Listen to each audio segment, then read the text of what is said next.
ফেলে এসেছি। কোথায় শুকাতে হবে বলেন, আমি এক্ষুনি করে দিচ্ছি। দয়া করে আপনার ভাইকে বলেন না আমার বোনকে ছেড়ে দিতে।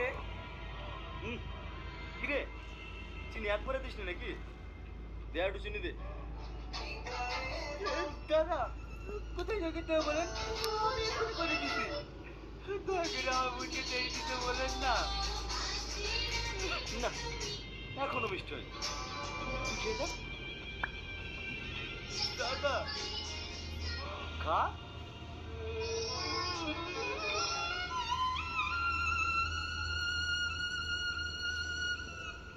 মিষ্টি হয়নি তাই না?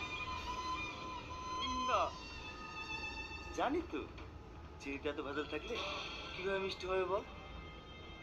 তার জন্যই তো বলেছিলাম গ্রামে একটা সুগার ফ্যাক্টরি করব, মানুষ যেন খাঁটি চিনি চা খেতে পারে। সেটা তো তুই হতে দিলি না। আমি আর বাঁচতে পারবো না দাদা। আপনার নামে আমি আর কিছু রেজিস্ট্রি করে দেবো। ওই জমি তোমার আব্বু জানের খবর ছিল তো, সেই জন্য বিক্রি করতে চাচ্ছিলাম না। আরে তোর আব্বুকে তো আমরা ডিস্টার্ব করবো না, সে শুয়ে আছে থাক না। একদিক দিয়ে তোর আব্বার কিন্তু ভালোই হবে, এখন রোদে শুয়ে আছে, তোর জায়গায় বিল্ডিং হলে ছায়া পাবে।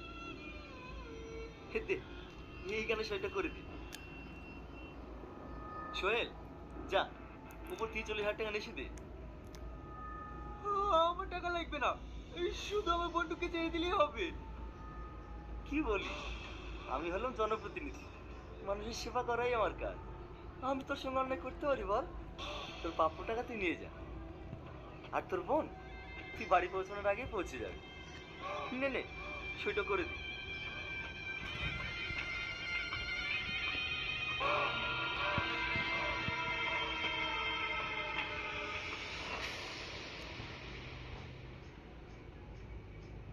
হ্যাঁ দাদা ছেড়ে দিচ্ছি।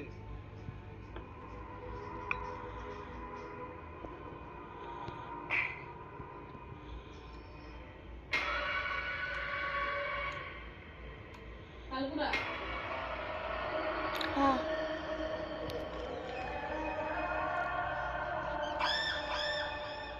যা তোরা বাইরে গিয়ে বস, আমি একটু পরে আসছি।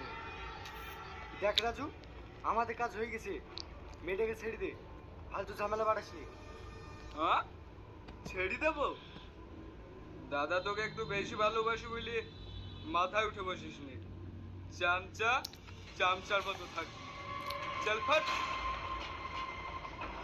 চল রে চল, ও এখন মালকি আছে, ভাই তোর সাথে তর্ক করিস নি।